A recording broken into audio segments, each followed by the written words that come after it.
So, hello everyone. My name is Andreas Hallmann. I'm with Americans for Taxreform. I mainly focus on issues of digital taxation and international taxation. And as you probably all have heard, the European Union tried to impose a digital services tax on mainly American companies. And they failed with their efforts for now, but there's still countries like France that implemented a local DST, and there's other countries that will follow as well, like Austria and Spain. And that brings me to my first question to Juan. If you could just introduce yourself and then tell us why you think it's a bad idea that Spain wants to introduce a DST. Taxation is theft. Good afternoon. Well, my name is Juan Pina, and I'm president of the Taxpayers Union in Spain, which is a rather new taxpayers group, one which is trying to follow the wonderful example of organizations like Americans for Taxreform or the Canadian and British and New Zealand and Australian and other tax organizations which are so influential in their own countries as advocacy groups, as grassroots organizations. Trying to defend the rights of the taxpayers. So the Taxpayers Union in Spain is not only working for less taxes and for more transparent and clear taxes for all, but we are also working for respect for the taxpayers, because very often taxpayers in Spain are very much ill-treated by the tax administration, the way they conduct every kind of searches on companies, for instance, very often without a previous warrant or whatever, is something that concerns us very much, and also the way the tax authorities are following people in the social networks in order to just detect pieces of wealth that they might have in order to further research them and tax them more. So I think we do have an issue with respect for the taxpayer and for his or her privacy. Why is the digital tax a bad idea in a country like Spain? Well, first of all, I would like to say that once this tax has been rejected by the European Union, thanks to Ireland and to the Nordic countries, thank you, Andreas, by the way, for this. Welcome. Unfortunately, the Spanish cabinet has decided to go on individually with the digital tax. Now, the situation now is that elections have been called for the 28th of April. So in the end, they have not been able to implement this new tax. But it has been adopted by the cabinet and submitted to Parliament. It's only that the Parliament has been dissolved for the new elections. So depending on what will happen on the 28th of April, it is quite likely that either the current government will continue and will try to implement this tax, or that a new government from the opposition might come to office and not fully reject the tax but freeze it, to see what happens at the OECD, which will be the next level of discussion once the European Union has rejected it. So the current center-right parties are saying that, well, this tax is a bad idea, but in a way there should be some way to tax these giant American corporations and these kind of things. We oppose both perceptions on the digital tax issue. We think that it is completely crazy for Spain to go alone in a trade war with the United States. We already had a war with the United States back in 1898 and we lost it. So I think if a trade war by the European Union against the States would be a bad idea, a Spanish war by ourselves would be really suicide. And also it is completely unfair and it's damaging us more than the American companies. The European Commission has regretted that the digital tax has been vetoed by these four countries. But because they say that these corporations have a dominant position in the digital market. But what they fail to answer is the simple question of why Europe has lagged behind America in this industry. Why isn't there a Spanish Amazon, or a German Apple, or a Belgian Uber, or a Portuguese Airbnb, or an Italian Netflix, or a French Google? And the answer is as simple as the question is. The answer is because of heavy regulations, hurdles to new companies, unpayable taxes, and horrible state interventionism in the economy. And because all around Europe, and especially in countries like mine, like Spain, we have discouraged the young from enterprising, and we have instead incentivized them to work for others and, if possible, for the state. So about a decade and a half ago, France decided to make the European Union create a state-run centralized search engine, because they saw how powerful Google could become, and they realized that free available information could undermine state power.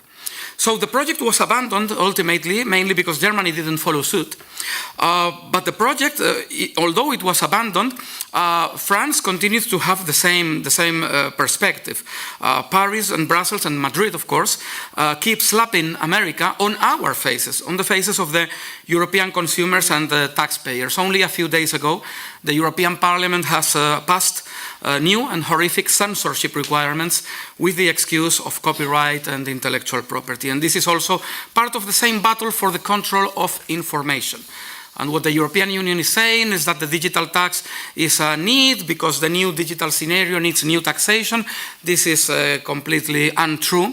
The digital economy provides ground for tax competition in ways that are rejected by those countries taxing us to death, including Spain. And the digital economy is just showing how outdated Europe is compared to more dynamic economies. The French, Spanish, and European Union approach to this is to tax things in order to subsidize other things, and to try to make Europe become an economic fortress separated from the rest of the world. And this is, of course, impossible. So the Spanish digital industry body, Ydstedt, has just come out with a report in which they show how this tax would really kill our small startups and even middle-sized companies in the digital industry, but also, more importantly, how many traditional businesses which just sell or market online would need to make their prices higher, and how this new tax would complicate things for the average consumer, make products and services more expensive to all. While the European Union continues to say that the big American giants in the digital industry are not paying their fair share, whatever a fair share is, in terms of taxation, Matthias Bauer and the ECP have researched, and they have shown that the digital businesses are actually paying even more than the traditional ones, about 2 percentage points more on average than the traditional industry. So it's 29.1% for the digital companies, whereas ordinary companies are paying 27.1% as effective taxation. So this is all just a lie, the typical lie that the European Union is telling us all in order to simply tax us more. The Spanish government is saying that they will make 1,800 million euros on this tax on this year alone, on 2019, if they finally manage to implement it. Well, this is heavily over-calculated, as Christina Berequet, who's here somewhere, was saying the other day. This is exaggerated, but the problem is that the Spanish government is very heavily indebted, and at least the current socialist cabinet is desperate about making more revenue in this year. So it is even possible that if they continue in office, they will try to implement the tax, even alone, even being the only European country doing so. So once more, I would like to make a call on our American friends here to lobby the Trump administration as much as they can, so that they come up with a country-specific position on what the retaliation would be if we adopt this tax, because that will help your own companies, and it will certainly help the Spanish consumers and the Spanish digital economy, which suffers from a very big digital gap compared to other countries. Thank you, Juan. So I have a question to Anders. If you could talk a little bit about the reasons why the Nordic countries opposed the DST on the EU level. We're really glad that they did, together with Luxembourg and others. And the second question I have for you is if you could just give us one of your examples that you gave this morning about value creation, where it is created at with the sales or at the inventor.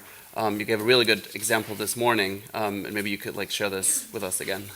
Thanks, Andreas. I think Sweden is probably, must state that Sweden is not a role model on taxation. So you should not follow Sweden in all the way. We have very high taxes, and especially on income, labor income taxes are very high and so on. But we also have a open economy and open markets, and some very big corporation. We have high international. They have perhaps only 5% of their market in Sweden and 95% in the rest of the world, and that makes Swedes and Swedish politicians a bit more interested in how international market works.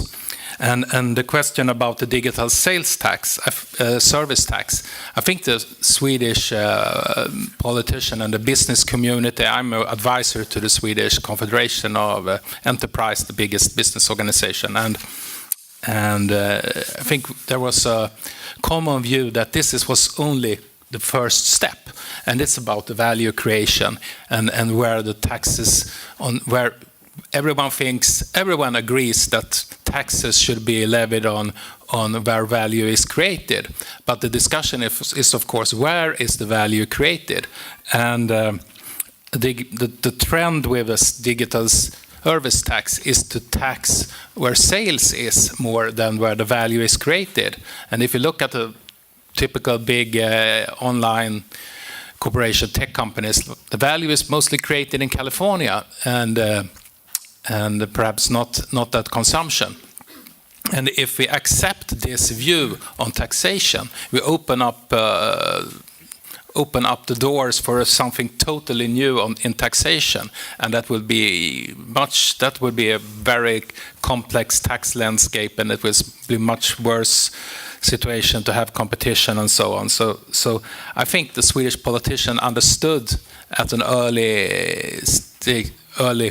very early that they have to block this kind of initiative, because in the end it could hurt like Swedish corporations like Volvo and others that be taxed on sales instead of on production. And that was why the Swedish business community and the politicians, and they also got together with the people in Finland and Denmark. So the finance ministers of those three countries wrote to a letter about how their view on digital service tax, and they vetoed it. And I think this veto, the possibility for countries to veto taxes, is really important for us who like tax competition, and the possibility for lower taxes with the help of tax competition. And now the French government are trying to convince us. The finance minister from France, he went to Stockholm to visit our finance minister, Bruno Le Maire. He tried to persuade her, but she didn't want to meet him. And that was good. But the qualified majority voting, as it's called in Brussels lingua, is the dangerous thing that we have to look after and stop. Every country should have the possibility to veto new taxes.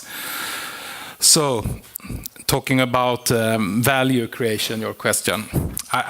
Some of you have already heard me many times, but I think you can always discuss where value is created, but I think value is created where innovation is, where you have your research and production, and so that's things that you can allocate value creation, and of course sales also, but the vision of that is of course complicated. And I think the French view, if you apply the French view to French wine, I used to that example, is where is to say that all value is created when you open the bottle and drink it, then the value is created. And all the effort that the French farmers do, and when they cultivate and have all centuries of innovation and ideas and so on, and in the production, that's totally worthless, and everything value is created on drinking the wine. You can apply that and say, and I think that could be perhaps a message to American friends, you should tax French wine because the value is created when we drink the wine in the US, not in France.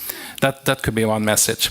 Another message perhaps could be to invite. Every 70th year, we would have someone like General Clay, as Barbara said, to come here to Europe and perhaps do something about when we are going wrong on regulations. Because we're going the totally wrong way on the question here about the digital economy. We can ask why, and I totally agree with my friend from Spain.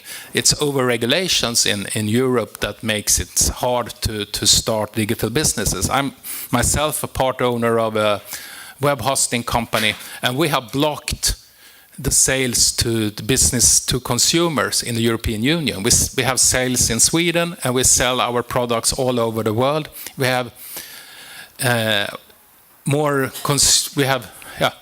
many customers in South America, for instance, but it's impossible for us to have sales to consumers within the European Union because of the compliance cost for the VAT system. It makes it so complicated and so costly to sell in the European Union. And so for myself, for my business, I hope very much for Brexit, because that will open up the UK market for our sales. And now the European Commission say that this has been a success, the online, the VAT system in Europe for online services. And they want to extend that system for sales of package, for online sales of products also. And probably they will extend the system for all kind of services in the future. And this will make up a total mess for businesses in Europe. It makes it so complicated to do businesses online. And I think it makes a new startup has to comply with all this regulation. It makes it hard. I met on another panel a year ago a Finnish company. They had tried to make up a business like Amazon for used clothing. And they did everything in Finland, and they showed all the pictures, and they presented this smart business idea. And then I asked him, as moderator, so when will this be open for the market here in Sweden? And he said, no, it's too complicated to open up. We do everything in Finland, and then we open up the business in the US, because the regulation in the European Union is too complicated. So too much red tape. And I think the way forward for opening up digital business market in Europe is not only have the internet more free and good working, it's less red tape on small businesses. So perhaps we need a new General Clay coming here and say the truth to us. Thank you. Juan, can you tell us some more technical facts about the Spanish DST and maybe give us like an assessment how likely it will be implemented? You probably know the polls better than everyone else. Well, we have a saying in Spain that goes that something is riskier than a monkey with a machine gun. And our politicians are certainly that kind of risky, that amount of risky. Because they don't understand, well, first of all, they don't understand the economy, just like in many other countries. But secondly, they are particularly illiterate when it comes to what the digital economy, what the internet and the internet revolution mean. So now the problem is that we currently have a complex party system. For the first time after 40 years, we have like 5 main political parties, which will sort of have 99% or 95% of the parliament. And after the 28th of April, 3 of them are typical mainstream parties, just like any other European country. Social Democratic Party, which is currently in office, the center-left social liberals, I would say, and then the center-right sort of conservatives. And then you have 2 parties in the extremes. One of them is a left-wing populist, and the other one, in my view, is right-wing populist. Those 5 parties are all of them collectivistic, in my view. I'm a libertarian and I do not feel represented by any of those parties. But I will try to be as neutral and as objective as possible to tell you what the scenario is, in my opinion. The past conservative, so-called conservative government made more than 50 tax hikes in only 7 years in office. More than 50 tax hikes in only 7 years in office. Well, after they lost power last year, there has been change of leadership in that party, and they are now saying that they will be more pro-free market and that they will be more classic liberal in terms of the economy. it remains to be seen whether they will deliver on this promise or not, because messages depending on which leader is speaking are sort of different. In any case, that party is not going to have more than about 80 or 100 seats out of 350. So if the left continues in power, they will certainly keep this digital tax. If the center-right comes to power, it will be through a complex coalition. And in that complex coalition, anything can happen.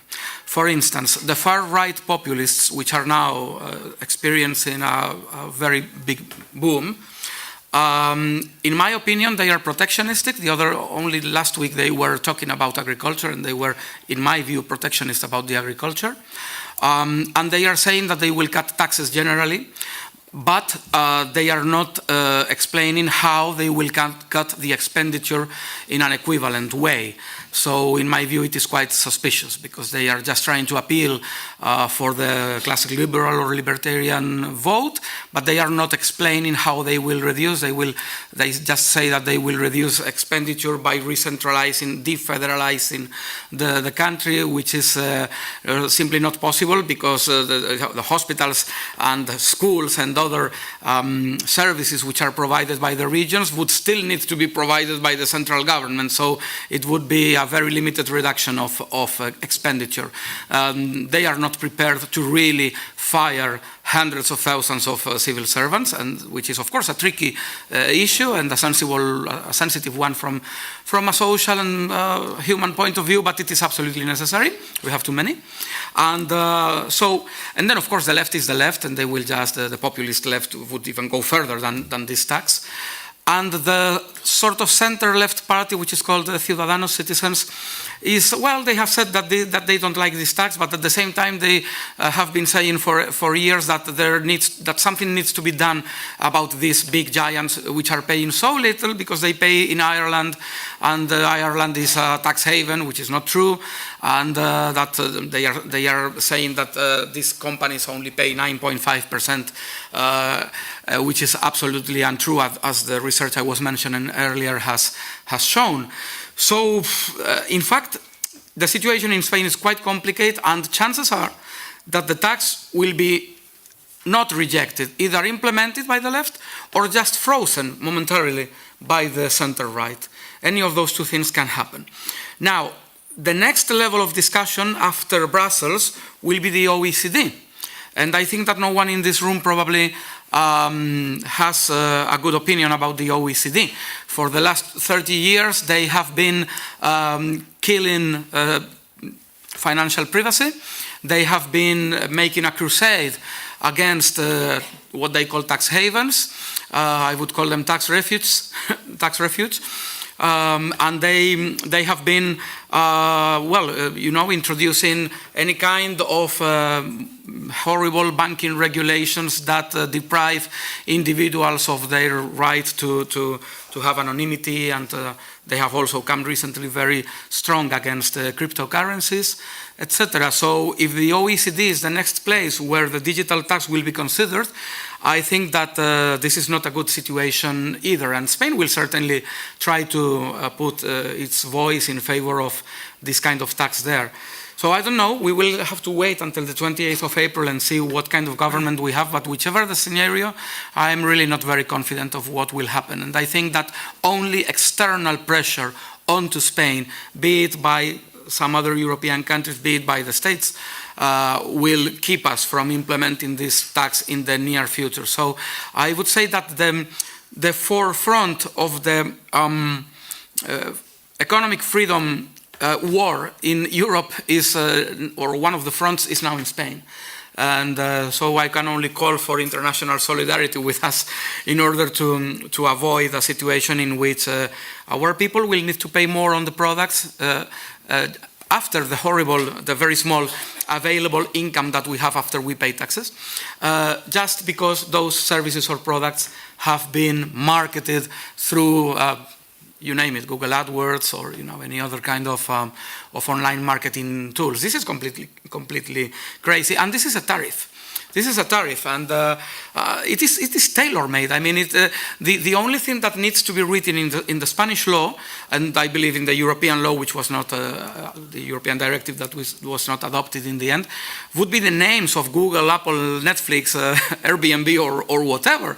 It is completely tailor-made, a tailor-made suit or a tailor-made jail overalls, because it is the kind of revenue that the companies need to have in order to be eligible for this tax to be applied, and the way they need to be applies only to American companies, and well, maybe Alibaba. That's 90% of what it is. So it is a tariff, and it is a trade war. And I would say that you are familiar with our masterpiece in literature, Don Quixote. You probably know it. And I think that this guy was, it is a very nice literature book, but going alone against the giants is not a good idea. And this is exactly what the Sanchez administration is trying to do in Spain. And I do hope that he will not keep in office after the 28th of April. But even if he doesn't, we are not exempted from the risk of even a center-right government doing the same now or a bit later.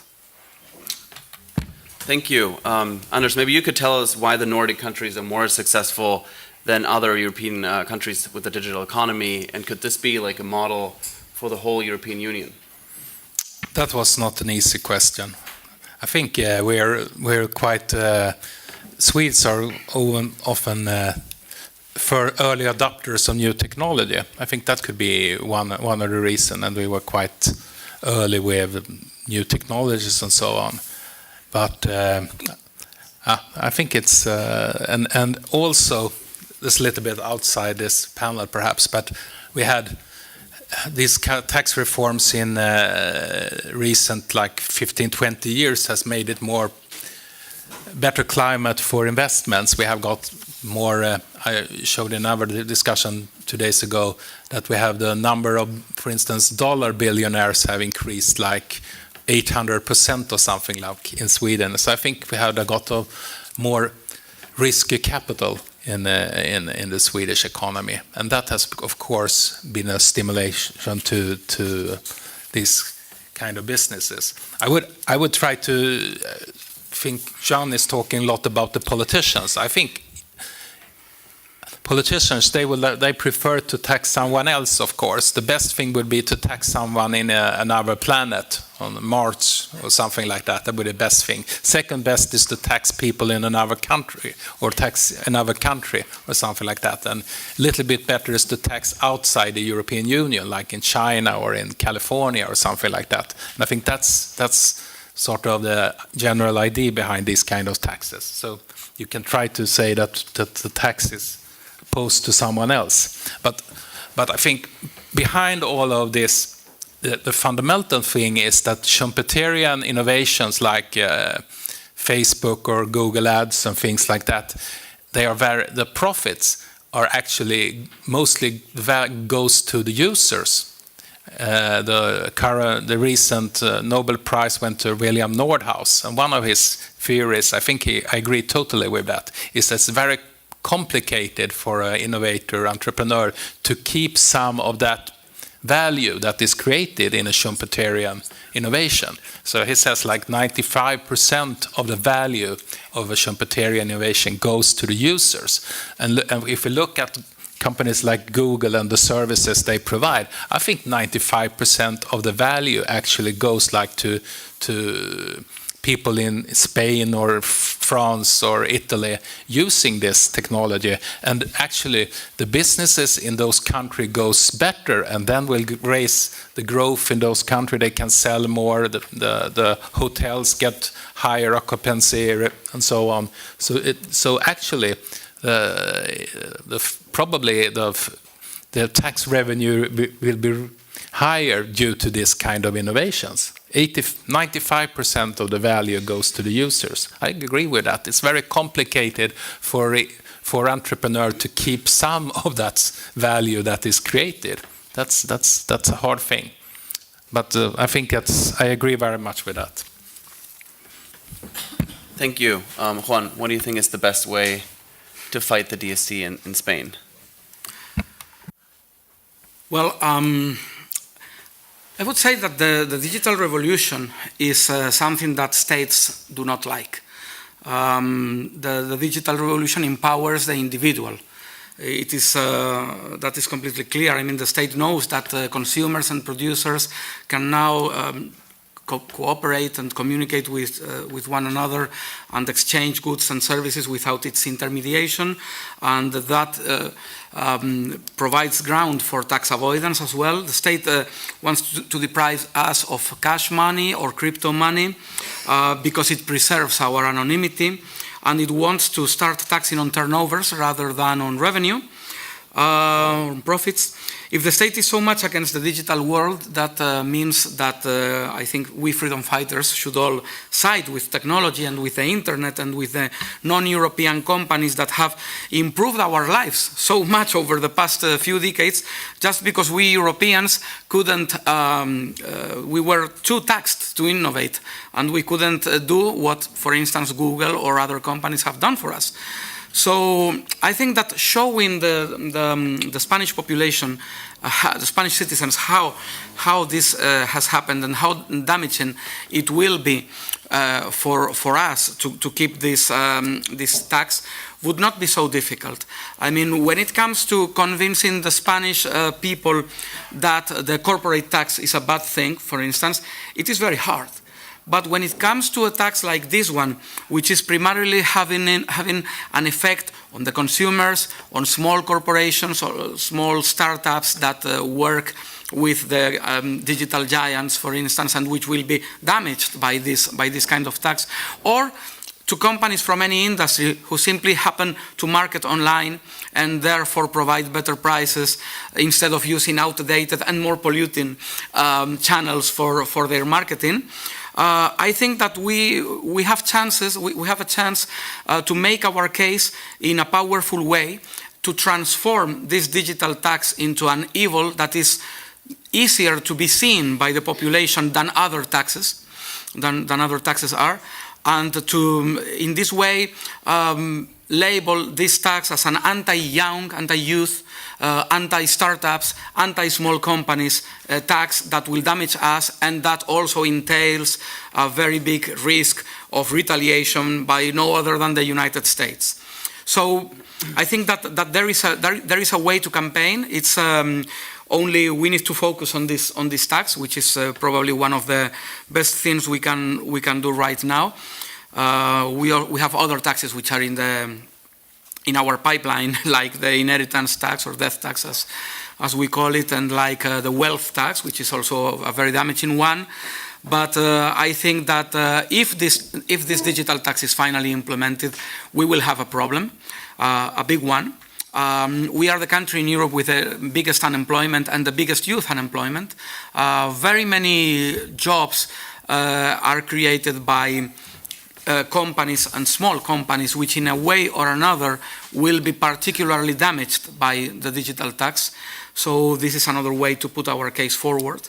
And I think that, well, it's just campaigning, going a bit populistic even, which is something hard to do for libertarians because we are intellectually honest compared to our peers in other parts of the ideological divide. But still, I mean, it's something that we need to do. And in order to engage the public for our cause, we will need to be a little bit populistic on this and just expose how this tax is going to damage so many people in the country and maybe the country as a whole. Thank you. So before we open up for questions from the audience, Anders, do you think that the Nordic countries will keep their opposition to this? Or what is the good way to fight this from their perspective as well? Thanks.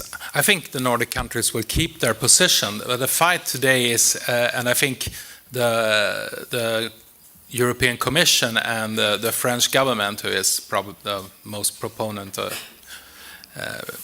behind this proposal, is they understand it, and that's why they're trying to get the change of this voting mechanism and get rid of the veto for countries. So I think for us it's important to fight for the we against the qualified majority voting, so that countries can veto. And I also think it's important take from this fight that we at least won the first step of is to use this actually. If there is a country that is possible to block initiative on new taxes from Brussels, we should help them especially. I think that's perhaps the best way to if you can identify a country where is it possible to have where we can have a turnout that they're blocking a new tax. So that could be something that we could join forces. And that could perhaps be smaller countries, really small countries, that we could help to block and do vetoes in Brussels. That I think is an important take from this. Then I just want to, talking about the value creation and the revenues, I think you also should think about how these digital companies have worked. They have started with always probably mostly free services. As a user, you don't pay anything or very little. That's of course, they have many users to be valuable and to eventually get some profits from it. That was those perhaps 5% they can keep for themselves. And during that process, all the revenues with a digital sales tax, service tax will be taxed. Is that the tax is not about profit, it's about sales. So even a company that's perhaps spending 5 years to get their first profit will have to be taxed during that time. So this kind of tax is very harmful to new companies and startups and so on. And I think that's not the way we will have the European Union tax system. Thank you, Anders. Do we have questions from the audience? All the way in the back, Scott. Yeah, actually, this is a question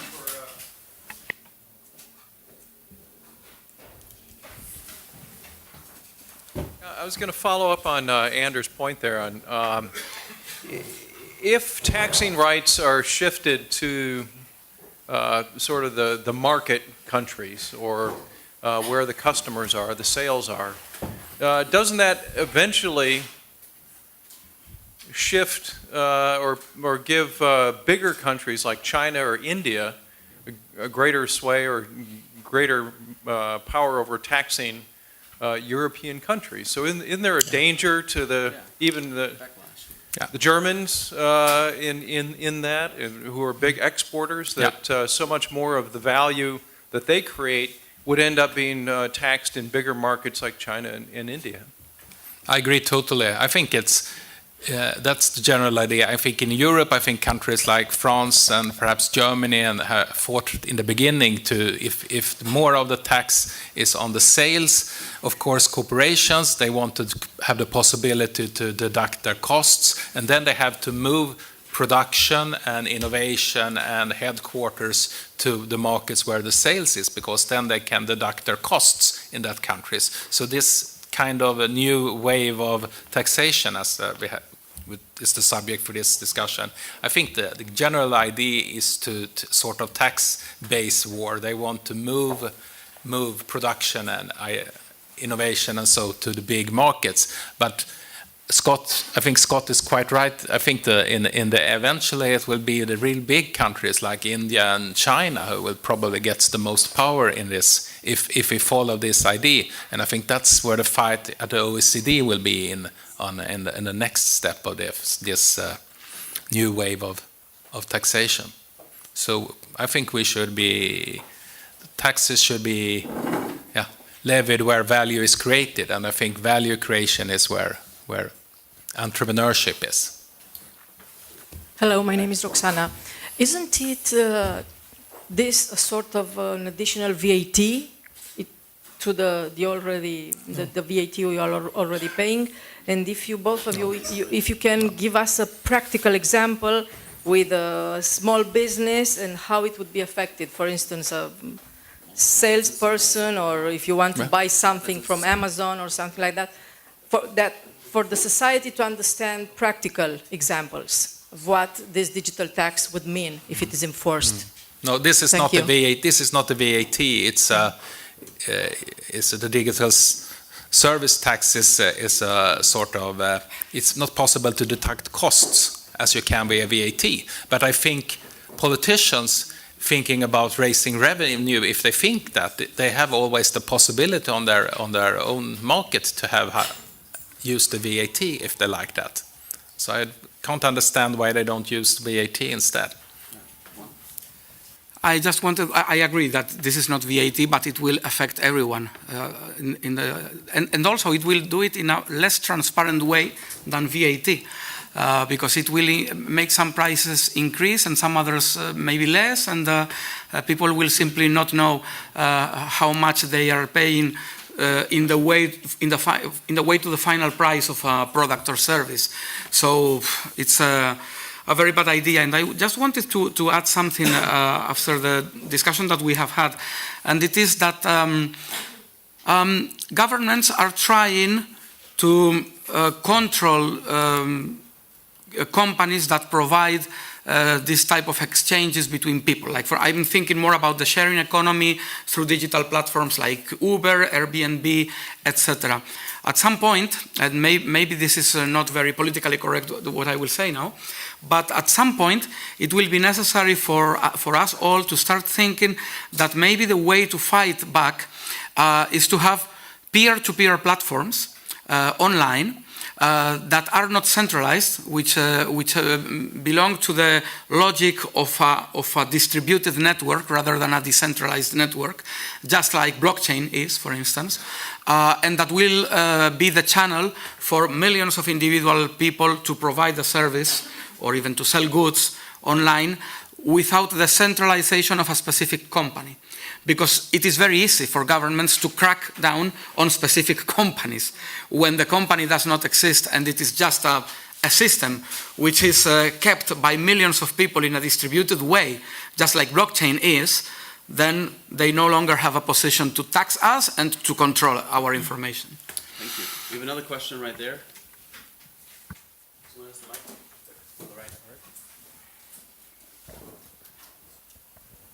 Hello, James Sproul again. It strikes me that there's an enormous number of people in Europe who think that tax is good and more tax is better and that the most tax in the world is nirvana. And one of the challenges that's coming out here is going to be for the European Union to use that tax revenues effectively. Because if all they're doing is taxing and they're not showing value for money, that's going to eventually, I would hope, cause a degree of questioning. My question really is, do you think there's a possibility of having a European demos? Is there a possibility of the average European citizen feeling that their government is not located in their local capital, but is in fact at a European level and therefore justifies European taxation? Or is this really a step too far? Want to go ahead? I think, I just read a new OECD report 2 days ago about the demos on taxes and and the narrative they are trying to sell is that we have to have more taxes, perhaps not for today but for tomorrow because of demographics and so on and more needs and so on, and then we can't really compare what services we get today because they're talking about this future and people are perhaps wanting to have more healthcare and so on in the future, and that's the narrative. And then the second part of that narrative is that the possibility is to tax the rich. That's always someone else. If you don't have people on another planet to tax, then you can at least tax the rich people because they are someone else. Eventually, it's all of us, but that's another story. So I will bring up. I look at the map. We had a very big fight in Sweden last year about exit taxes. I think that's an important issue for us also to think about in the new wave of taxes, the taxes to leave a country, because I think most of us, we work with, there's 2 ways I used to say to change society. You can either use voice, and we are quite good at that. We're advocating only different ideas, and our way is exit, to do exit, and I think that's eventually the worst threat against politicians, exit, if you move somewhere else, and the weapon the politicians have is to have exit taxes. And I think we will see technically more and more advanced control systems for people not doing exit from countries, or if they do that, they have to pay very high taxes on their exit. And if you have that kind of taxes, it will be very more complicated for us, all tax who want lower taxes. So keep an eye on exit tax plans in your countries. Thanks. Okay, last answer from Juan, and I think then we have to wrap up at 3. Well, my impression is that these demos you are mentioning, they have been trying to create it for the past 50 or 60 or 70 years to no result. They have heavily financed that, especially with taxpayer money from the richer countries, in order to create this sort of European feeling, European national feeling in the poorer or southern or then eastern countries. It has never worked. And I think that either the European Union is completely remade to become a sort of EFTA, a sort of European Free Trade Association, or it is doomed. And we are seeing the tensions these days. I think that what we need is free transit and settlement of goods, data, services, people and capitals. Maybe a human rights charter, and that's it. That's as much as we need as European construction. Everything going over that is, well, we have seen that it hasn't worked, and therefore I'm very much in favor of Spexit. Thank you. Thank you, Juan and Anders, and thank you so much for your questions. And now Lorenzo will chair the next panel. Exactly, and while